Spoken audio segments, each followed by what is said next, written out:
Shuffling through some papers the other day, I came across an old lesson request titled, "Can a hard time produce a better person?" That can happen on a daily basis, I thought. Well, at least hard times can happen daily. Also, it reminded me of an aphorism that has been around forever. What doesn't kill us makes us stronger. The fact that it's been overused so many times answers the question asked in the lesson plan.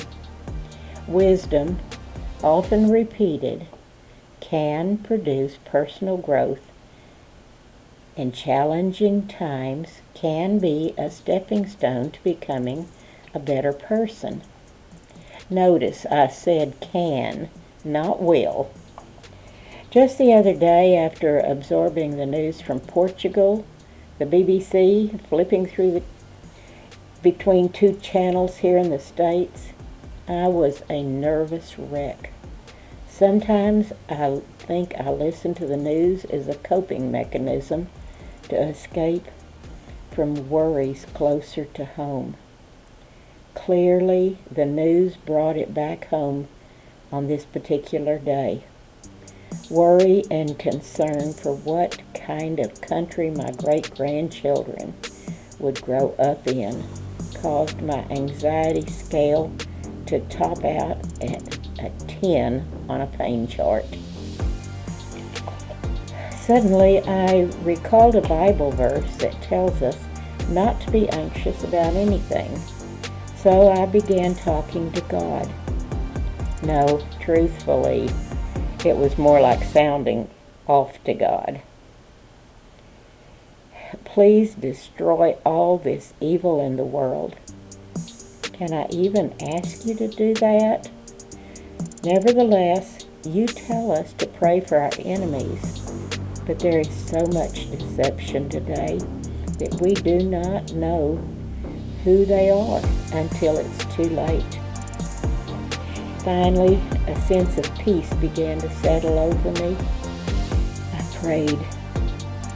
I understand that the perfect world will only come with your return. Thank you for reassuring us of your return. As my anxiety faded away, I felt as if God had spoken to my heart. Evil is at present on its own destructive path by rejecting me. Pray for your enemies. Whether this was a direct response from God or an understanding of His Word in my heart, it doesn't matter. What matters is that I believe prayer is a form of obedience.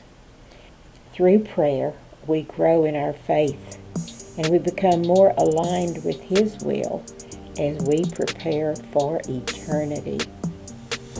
Paul encouraged obedience right before he preached the words from Philippians, quote, "Work out your own salvation with fear and trembling," unquote. Hard times are inevitable in a broken world. Yes, it's possible that hard times can make us better, especially if we talk to God. If we take our problems to God, we are obedient and growing in wisdom.